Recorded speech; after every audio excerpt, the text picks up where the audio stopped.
Hello, it's Emma Mills here and Ralph Mills, and welcome to episode 104 of MiTV. I actually feel like we're going to get Ralph for the whole of this episode because I've just been out to the gym for a couple of hours and Ralph doesn't do well at being on his own, so I have a feeling that he's going to be clunky for the next 4 minutes. It is actually Monday night. I didn't have an episode ready. Jenny has very kindly popped here tonight. When I say pop, obviously this doesn't get set up very quickly, but I obviously spoke a couple of weeks ago about how consistency has been one of the biggest game changers for me. So easy. If you miss 1 week, then you might think, oh, I'm just busy this week, I'll skip another week. Don't do it. If you plan something, stick to it. The consistency's worked so well for me. So very kindly filming this episode so I have enough time to get it out for Wednesday. So what is today's episode about? We're at the end of March, we're at the end of the first quarter. It's actually also my PA's 11th birthday this month. I will do a separate episode on that. But it's about, a lot of business owners will be thinking, okay, first quarter's gone already, as if we're a quarter way through the year. Crazy. Have I achieved what we set out to do, the plans that we put in place? Do we need to change the next quarters to reflect what's happening this quarter? So I know that it's going to be a time for most business owners where they're planning and looking at what's been achieved. And a couple of weeks ago, a sentence was said to me, which was really it really made me stop and think. I thought it was really profound. And I know I've mentioned Chris before, but I'm in a mastermind with Chris Ducker. And that mastermind is solely about me working on and growing my personal brand, how I can help people with my experiences. And we had a personal accountability call. And in this call, he said to me, because we were talking about what I'm going to commit to this year, I'm very likely going to release a podcast soon. The book, I've done a big draft, I need to get it out. There are so many things I want to do. It's so easy to overcommit to many things.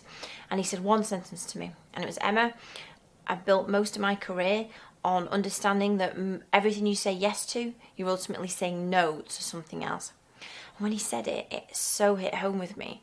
So definitely last year I overcommitted. There was many opportunities, projects I said yes to, I shouldn't have.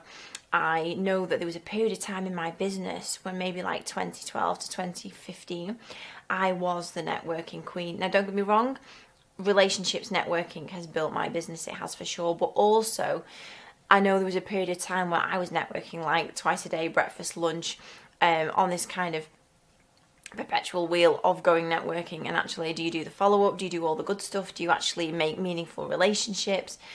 And so I actually spent quite a lot of time thinking about that the rest of that day, because I do have a tendency to overcommit. And when somebody comes up with an exciting opportunity and you might just say yes straight away, or you want to help somebody even, I have done many episodes on time vampires and protecting your time and not just saying yes to every, can I pick your brain, can I have a cup of coffee? So the more I thought about this, I do think it is one sentence that could change so many people's businesses. Because every time you say yes to answering that phone call straight away, jumping in your emails and responding straight away, every time you say yes to somebody that does just want to pick your brains, a customer that wants to have a quick chat but it takes an hour or a couple of hours, every time you actually just let somebody into your diary without pre-booking it and pre-planning it, and you being able to know that day you've already carved out time to do the good stuff. And even whether it's events and saying yes to every single customer request, or it's really starting to understanding how powerful that is. Because every time you say yes to stuff, you are ultimately saying no to either potential other opportunities, but for me, most importantly, you're saying no to, you're making the choice to use your time in maybe quite a frivolous way, a way that other people are choosing, when actually you could say no to that. There is nothing wrong with having an empty diary. In fact, Warren Buffett gets off on the fact that he probably in 1 month, he has 2 meetings planned in. He openly says he cannot make good decisions without time to think, to read, to actually speak to people and further meaningful relationships with people he's already got a good relationship with. If you Google Warren Buffett, he will say one of the key reasons why he's as successful as he is that his diary is absolutely his own, and meetings are very few and far between.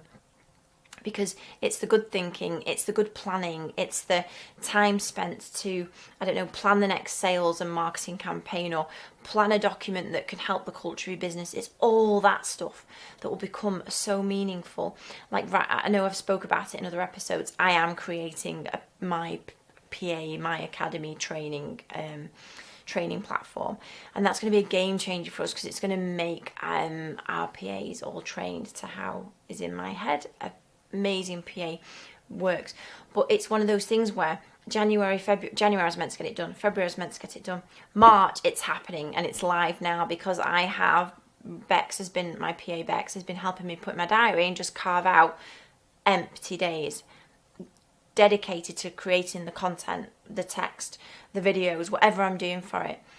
Because ultimately, as Chris says, if you keep saying yes to every single thing, you are potentially saying no. That's obviously hit home with Ralph. You are potentially saying no to so many other better, deeper, more meaningful things for your life or for your business.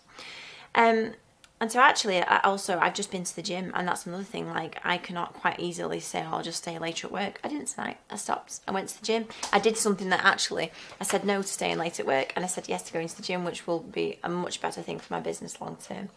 So I hope this tip helped to get your head out of the dirt and into the clouds, and I will see you next week at the beginning of April for episode 105. See you then. Bye bye.